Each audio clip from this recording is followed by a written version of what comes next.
안녕하세요. 창세기 30장입니다.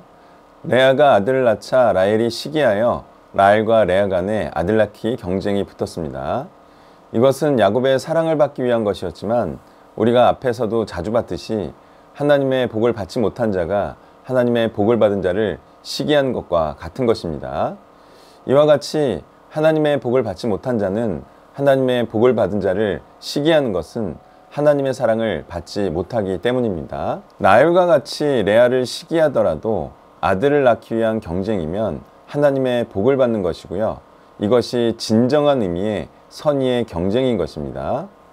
그렇지만 죽이려 하거나 못되게 하려고 핍박을 하는 것이면 가인이나 이스마엘처럼 하나님의 복을 받지 못하게 되는 것입니다. 또한 아들 낳기 경쟁에 여종들이 등장하는 장면을 볼 수가 있는데요. 이것은 자신에게 속한 자가 아들을 낳으면 자신의 공로로 인정된다는 사실을 말씀하고 있는 것입니다. 아브라함에게 속한 이삭이 야곱을 낳았지만 그것이 또한 아브라함의 공로로 인정된 것과 같고요. 이스라엘 민족이 아브라함의 후손으로 하나님께 인정을 받은 것과 같은 이치인 것입니다. 그러므로 우리는 우리에게 속한 자들로 언약의 후손을 만들게 하는 일도 힘써야 하겠습니다.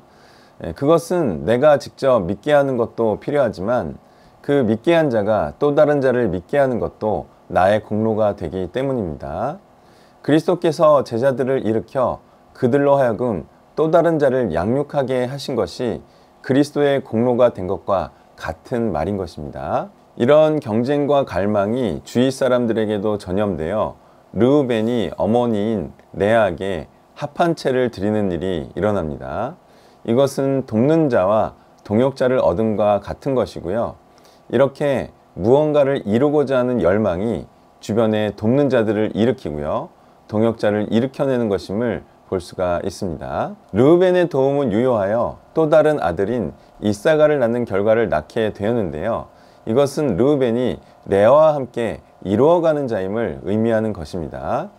그리고 이사갈은 레아에게는 물론 르우벤에게도 감사해야 되는 존재였는데요. 그것은 르우벤이 아니었다면 태어나지 못할 수도 있었기 때문입니다.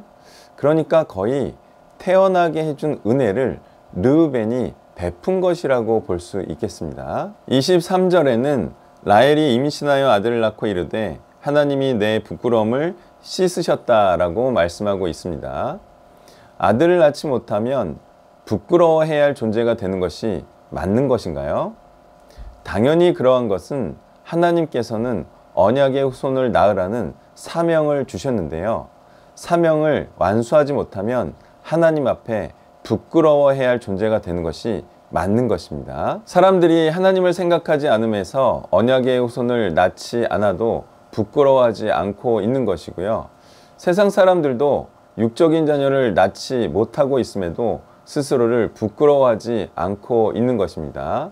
이렇게 자녀를 낳지 못하고 있다가 대한민국이 노쇠해지고 망하게 될 때가 되면 그 자녀를 낳지 못한 자들은 부끄러워해야 될 존재임이 온 천하에 드러나게 될 것입니다. 이렇게 성공한 야곱의 다음 단계가 독립임을 30절은 말해주고 있습니다.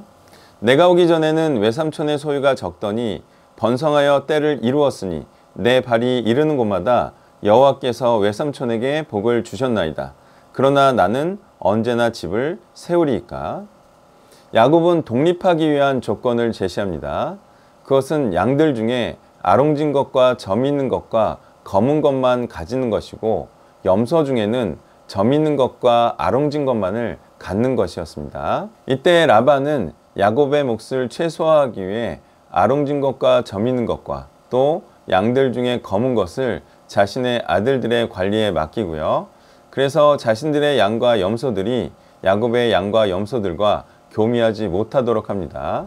이런 악조건 속에서도 야곱은 자신의 몫을 최대화하기 위해 최선을 다하고 있고요. 40절은 전바기와 흰 것들을 교미는 시키되 관리는 따로 했다는 것으로 보입니다. 이것은 서로 이기적으로 행동하고 있다는 것이 아니라 야곱은 하나님의 뜻을 이룰 자이기에 이래도 되는 것이고요. 라반은 오히려 자신의 것들을 야곱에게 헌금해야 했던 것입니다. 라반은 하나님의 뜻을 이루려는 자가 아니고 오직 자기 자신을 위해 쌓으려는 자이기 때문입니다. 좋은 것은 하나님께 드리고 좋지 않은 것은 자신이 갖는 것이 맞는 것이기 때문입니다. 사람들이 좋은 것을 하나님께 드리던가요? 아니면 좋은 것은 자신이 갖고 별로 안 좋은 것을 하나님께 드리던가요? 자신에게 있어 가장 좋은 것은 무엇인가요? 그것은 자신이든 또는 사랑하는 사람이든 사람인 게 맞죠? 사람들이 자신이나 사랑하는 사람을 하나님께 잘 드리던가요? 자신이 좋아하는 사람은 하나님께 드리지 않고 자신이 별로 좋아하지 않는 사람은 아깝지 않으니까 하나님께 드리지 않던가요? 자신과 가까운 사람은 하나님께 드리지 않고 자신과 먼 사람은 별로 아깝지 않으니까 헌신해도 괜찮아 하지 않던가요? 세상에서 잘 나가다가 잘 안 되면 하나님께 자신을 드리지 않던가요? 자신의 가치가 떨어졌을 때 말이죠. 신학교에 가보면 특출난 자들은 거의 없고 특출난 자들은 삼성전자에 가 있거나 고시 패스를 하더라고요. 자신에게 있어 가장 소중한 자신은 하나님께 드리지 않고 하나님을 위한다고 하는 자들을 보면 가장 좋은 것은 자신이 가지려는 심보인 것입니다. 이렇게 자신을 하나님께 드리지 않는 자를 자아숭배자라고 하고 우상숭배자라고 하는 것이고요. 우상숭배자는 지옥에 가는 것이니 자신에게 있어서 가장 소중한 자신을 하나님께 드림으로 하나님을 더 사랑하는 자가 되시길 바랍니다. 아무리 하나님을 사랑한다 해도 자신을 더 사랑하면 가장 좋은 것과 시간은 자신을 위해서 쓰겠죠. 그러면서도 하나님께는 건강하지 않은 때나 또는 온전하지 않게 드문드문 드리는 형식으로 드리겠죠. 가장 좋은 때와 시간은 자신을 위해서 쓰고 나머지 시간을 하나님께 드린다는 말입니다. 이것이 바로 온전하지 않은 재물을 하나님께 드린다는 의미인 것입니다. 이런 것을 드림은 하나님의 말씀을 거역하는 것이고 하나님을 속이는 것이기에 하나님의 진노를 사게 될 것입니다. 건강한 자요, 깨끗한 자요, 온전한 자요, 훌륭한 자가 하나님께 드려지는 것이 맞는 것입니다. 세상에 대하여는 온전히 헌신되고 탁월한 자가 많은데 하나님께 대하여는 온전히 헌신되고 탁월한 자가 별로 없는 것 같습니다.